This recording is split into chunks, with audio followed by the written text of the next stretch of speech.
Assalamualaikum warahmatullahi wabarakatuh.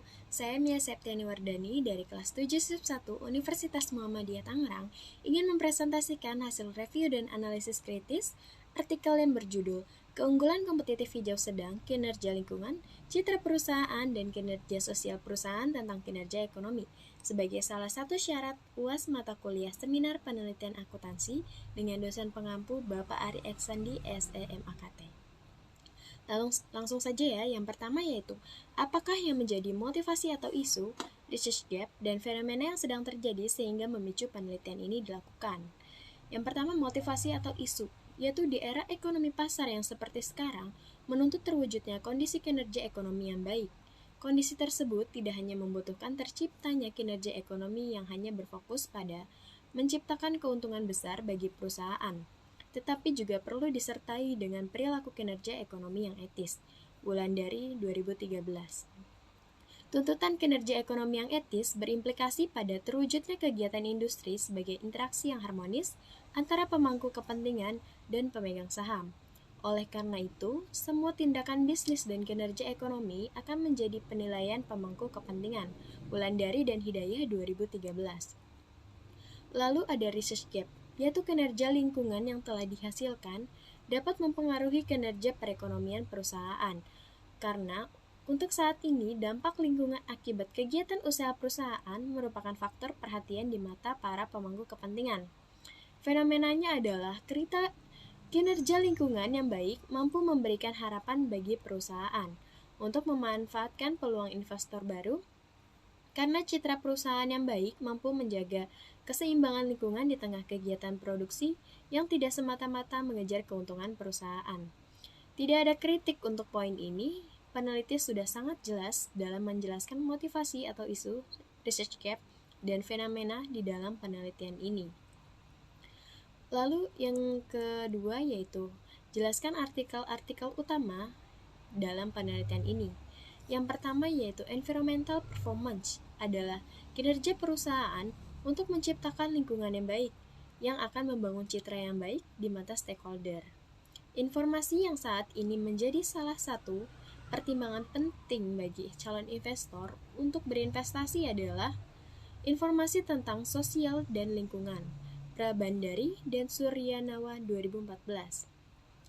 Lalu yang kedua dari Fat dan kawan-kawan 2000 menyatakan bahwa citra perusahaan akan membentuk reputasi, di mana reputasi yang kuat dibangun dari tindakan operasional sehari-hari yang konsisten dengan nilai-nilai perusahaan.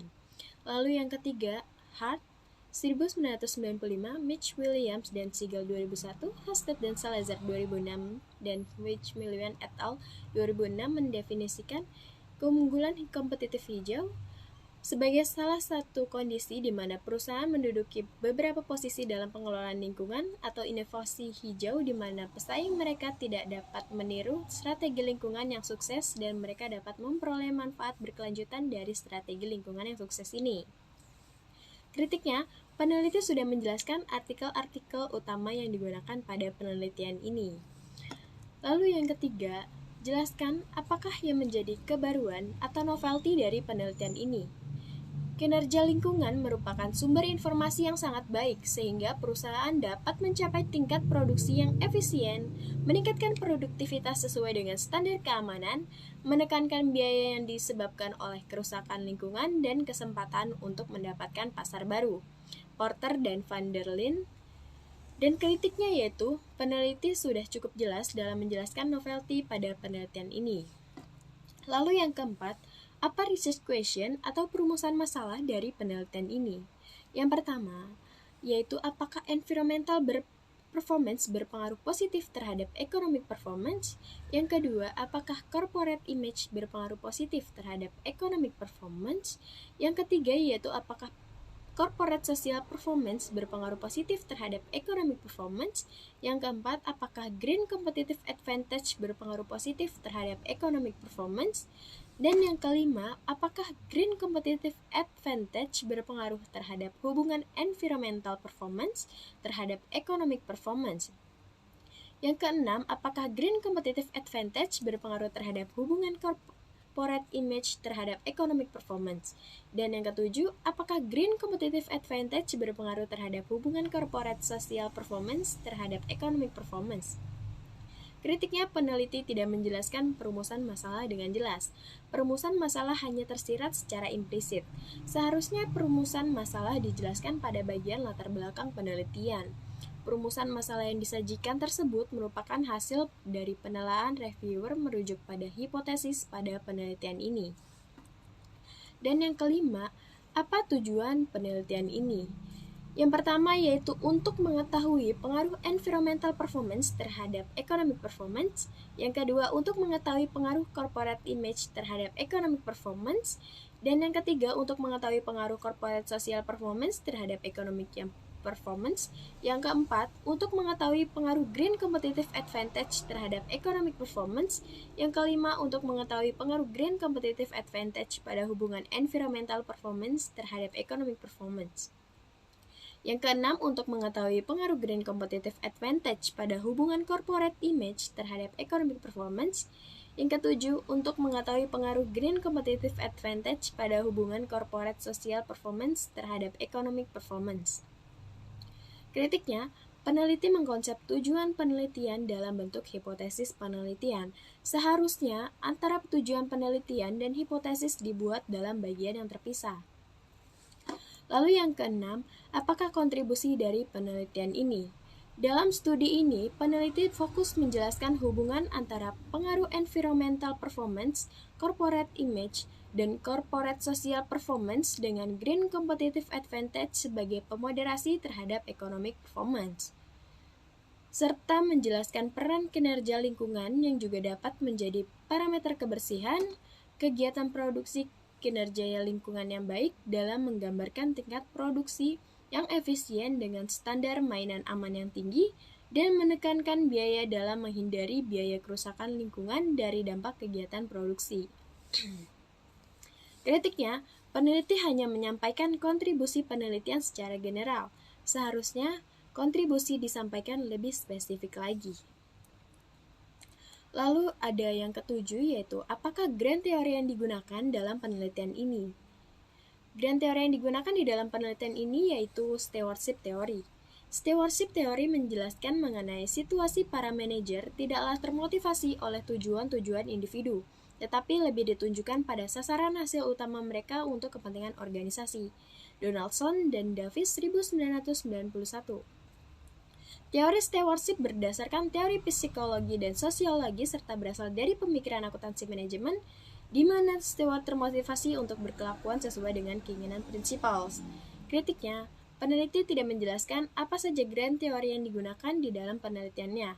Seharusnya, peneliti dapat menjelaskan grand teori apa saja yang digunakan di dalam penelitiannya. Grand teori di atas merupakan hasil penelaahan dari reviewer. Lalu yang ke-8, jelaskan keterkaitan grand teori yang digunakan dengan penelitian yang sedang dilakukan, yaitu stewardship theory. Keterkaitan stewardship theory yaitu dengan variabel economic performance, di mana economic performance adalah kinerja perusahaan tidak termotivasi oleh tujuan individu tetapi pada sasaran hasil utama untuk kepentingan organisasi, serta mengedepankan kepentingan organisasi menjadi lebih efisien menempatkan kepentingan jangka panjang perusahaan di atas kepentingan lainnya. Manajemen sebagai pengelola perusahaan melakukan cara terbaik untuk meningkatkan kinerja ekonomi atau economic performance perusahaan pada prinsipal sebagai dasar pertanggungjawaban. Kritiknya, peneliti tidak menjelaskan keterkaitan grand teori yang digunakan dengan penelitian yang sedang dilakukan. Seharusnya peneliti menjelaskan keterkaitan grand teori dengan variabel yang sedang diteliti. Keterkaitan grand teori tersebut merupakan hasil dari penelaahan reviewer. Lalu yang ke-9, buatlah gambar kerangka konseptual. Kritiknya, peneliti tidak menampilkan gambar kerangka konseptual di dalam penelitian ini. Seharusnya peneliti menggambarkan serta menjelaskan variabel-variabel yang digunakan di dalam penelitiannya. Gambar kerangka konseptual tersebut merupakan hasil dari penelaahan reviewer. Lalu yang ke-10, apakah hipotesis penelitiannya? Yaitu H1 kinerja lingkungan berdampak positif terhadap kinerja ekonomi, H2 citra perusahaan berpengaruh positif terhadap kinerja ekonomi. H3 kinerja sosial perusahaan berdampak positif terhadap kinerja ekonomi. H4 keunggulan kompetitif hijau berdampak positif terhadap kinerja ekonomi.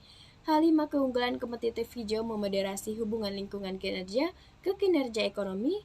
H6 keunggulan kompetitif hijau memoderasi hubungan hijau perusahaan dengan performa ekonomi. Yang ketujuh yaitu keunggulan kompetitif hijau memoderasi hubungan sosial perusahaan. Kritiknya, peneliti sudah menjelaskan dengan jelas hipotesis penelitiannya. Lalu yang ke-11 yaitu jelaskan metode penelitian yang digunakan, rancangan penelitian, definisi operasional variabel dan pengukurannya, teknik penarikan sampel, unit analisis, jenis data yang digunakan, uji kelayakan model, dan metode analisis data. Yang pertama yaitu ada rancangan penelitian, analisis regresi data panel. Kritiknya yaitu peneliti cukup jelas dalam menginformasikan metode analisis regresi data panel yang digunakan pada penelitian ini. Yang kedua yaitu definisi operasional variabel dan pengukurannya, yaitu terdiri dari variabel dependent, yaitu economic performance, dan variabel independent, yaitu ada environmental performance, corporate image, corporate social performance, green competitive advantage. Kritiknya, penulis sudah cukup jelas dalam menjelaskan definisi operasional variabel dan pengukuran yang digunakan di dalam penelitian ini. Lalu yang C yaitu teknik penarikan sampel. Teknik penarikan sampel yaitu menggunakan teknik purposive sampling, di mana peneliti merumuskan kriteria spesifik yang ingin diteliti terlebih dahulu. Kritiknya, peneliti cukup jelas dalam menginformasikan teknik penarikan sampel yang digunakan pada penelitian ini. Unit analisisnya yaitu perusahaan manufaktur yang terdaftar di Bursa Efek Indonesia periode 2013 sampai 2017. Sampel yang didapat yaitu 13 perusahaan, sehingga jumlah data yang digunakan sebanyak 65 data observasi. Kritiknya, peneliti cukup jelas dalam menginformasikan unit analisis yang digunakan pada penelitian ini. Lalu ada jenis data. Jenis data dalam penelitian ini yaitu menggunakan data sekunder yang diperoleh dari website resmi Bursa Efek Indonesia yang diakses melalui www.idx.com dan website masing-masing perusahaan yang sedang diambil sampelnya. Kritiknya yaitu penulis cukup jelas dalam menginformasikan uji kelayakan model. Lalu selanjutnya yaitu ada uji kelayakan model, yaitu analisis regresi data panel dengan bantuan software pengelola data statistik yaitu FUS 9.0. Kritiknya, peneliti cukup jelas dalam menginformasikan uji kelayakan model pada penelitian ini. Lalu ada metode analisis data, yaitu uji kelayakan model, koefisien determinasi, dan uji hipotesis. Kritiknya, peneliti sudah menjelaskan metode analisis data yang digunakan di dalam penelitian ini. Dan yang ke-12 yaitu ada jelaskan persamaan regresi yang digunakan untuk pengujian hipotesis penelitian. Di situ sudah ditampilkan dengan jelas persamaan regresi di dalam penelitiannya. Dan yang ke-13 yaitu jelaskan pembahasan hasil penelitian, statistik deskriptif, hasil uji kelayakan model, hasil uji hipotesis, jelaskan hipotesis yang terbukti dan yang tidak terbukti, dan pembahasannya. Yang pertama yaitu statistik deskriptif. Peneliti sudah menampilkan hasil data penelitian pada penelitiannya. Lalu yang kedua ada hasil uji kelayakan model yaitu dari uji F. Dan dari tabel tersebut menunjukkan bahwa F statistik lebih besar dari F table dan nilai probabilitas lebih kecil dari 0,05. Maka dapat disimpulkan bahwa H0 diterima sedangkan HA diterima, H0 ditolak. Variabel-variabel independen yaitu environmental performance, corporate image, dan corporate social performance mempengaruhi economic performance dengan green competitive advantage sebagai variabel pemoderasi. Sehingga model ini bisa dikatakan fit dan layak untuk dilanjutkan. Lalu ada hasil uji hipotesis. Berdasarkan hasil uji T tersebut menunjukkan bahwa koefisien variabel environmental performance sebesar 0,047956 yang artinya masing-masing kenaikan 1 unit environmental performance akan meningkatkan sebesar 0,047956 dengan asumsi lainnya variabel bebas bersifat konstan dan nilai lebih kecil dari 0,05 sehingga dapat disimpulkan bahwa variabel environmental performance dalam penelitian ini berpengaruh positif terhadap economic performance. Dengan demikian, H1 dalam penelitian ini diterima. Lalu yang kedua, nilai koefisien variabel corporate image sebesar 0,157367 yang artinya setiap kenaikan 1 unit corporate image akan meningkatkan sebesar 0,157367 dengan asumsi independen lainnya variabel bersifat konstan. Dan nilai probabilitas lebih kecil dari 0,05, maka dapat disimpulkan bahwa variabel corporate image dalam penelitian ini berpengaruh positif terhadap economic performance. Jadi H2 dalam hal ini diterima.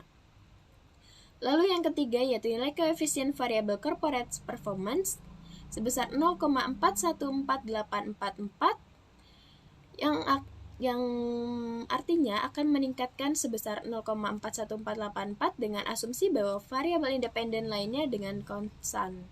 Dan nilai probabilitas lebih besar dari 0,05 sehingga dapat disimpulkan bahwa variabel corporate social performance dalam penelitian ini tidak berpengaruh terhadap economic performance. Dengan demikian, H3 di dalam penelitian ini ditolak. Lalu yang keempat yaitu ada koefisien variabel green competitive advantage yang sebesar 1415330 yang berarti setiap kenaikan 1 unit green competitive advantage akan meningkatkan sebesar 1415330 dengan asumsi variabel bebas lainnya konstan. Nilai probabilitas sebesar 0,0564 lebih kecil dari 0,05, jadi dapat disimpulkan bahwa variabel green competitive advantage dalam penelitian ini memiliki pengaruh yang positif pada economic performance. Dengan demikian, H4 dalam penelitian ini diterima. Lalu yang kelima, koefisien variabel environmental performance dengan dimoderasi dengan green competitive advantage sebesar 9,309344 yang artinya setiap kenaikan 1 unit akan turun sebesar 9,309344 dengan asumsi lain variabel bebas bersifat konstan. Nilai probabilitas lebih kecil dari 0,05, jadi dapat disimpulkan bahwa variabel environmental performance telah dimoderasi dengan green competitive advantage memiliki pengaruh terhadap economic performance. Dengan demikian, H5 di dalam penelitian ini diterima. Lalu yang keenam yaitu koefisien variabel corporate image setelah dimoderasi dengan green competitive advantage sebesar 0,285568 yang artinya setiap kenaikan 1 unit akan turun sebesar 0,285568 dengan asumsi variabel bebas lainnya adalah konstan. Dan nilai probabilitas lebih besar dari 0,05, maka dapat disimpulkan bahwa variabel corporate image setelah dimoderasi dengan green competitive advantage tidak memiliki pengaruh terhadap economic performance. Dengan demikian, H6 di dalam penelitian ini ditolak. Lalu yang ketujuh yaitu koefisien variabel corporate social performance setelah dimoderasi dengan green competitive advantage sebesar 4592237 yang berarti setiap kenaikan 1 unit akan meningkatkan sebesar 45,92237 dengan asumsi lainnya variabel bebas adalah konstan atau permanen. Nilai probabilitas lebih besar dari 0,05, maka jadi disimpulkan bahwa variabel corporate social performance setelah dimoderasi dengan green competitive advantage tidak memiliki pengaruh terhadap economic performance. Dengan demikian, H7 di dalam penelitian ini ditolak. Kritiknya adalah, peneliti sudah cukup jelas dalam menjelaskan hasil penelitian yang terdiri dari statistik deskriptif, hasil uji kelayakan model, dan uji hipotesis pada penelitian ini. Lalu yang terakhir yaitu, apakah simpulan, keterbatasan, dan implikasi dari penelitiannya? Simpulannya yaitu hasil penelitian menunjukkan bahwa kinerja lingkungan berpengaruh positif terhadap ekonomi kinerja lingkungan, dan setelah dimoderasi dengan keunggulan kompetitif hijau, kinerja lingkungan memiliki pengaruh positif terhadap kinerja ekonomi dengan nilai koefisien yang lebih besar. Citra perusahaan tidak berpengaruh pada kinerja ekonomi, tetapi setelah dimoderatori oleh keunggulan kompetitif hijau, citra perusahaan memiliki efek positif pada kinerja ekonomi. Lalu kinerja sosial perusahaan tidak berpengaruh terhadap ekonomi kinerja, dan setelah dimoderasi oleh keunggulan kompetitif hijau, citra perusahaan juga tidak berpengaruh pada kinerja ekonomi. Kritiknya adalah peneliti sudah menyajikan kesimpulan yang berisi jawaban rumusan masalah, sehingga penelitian ini dengan mudah dicari tahu hasil penelitiannya melalui kesimpulan. Lalu dalam penelitian ini tidak dijelaskan keterbatasannya. Seharusnya peneliti memaparkan keterbatasan dari penelitian ini sebagai bahan pertimbangan untuk peneliti selanjutnya. Lalu implikasi pun juga tidak dijelaskan oleh peneliti. Seharusnya peneliti menjelaskan hasil penelitiannya sebagai bahan masukan bagi perusahaan dan stakeholder terkait penelitian yang sudah dilakukannya. Sekian presentasi dari saya, kurang lebihnya mohon maaf. Terima kasih, semoga bermanfaat. Wassalamualaikum warahmatullahi wabarakatuh.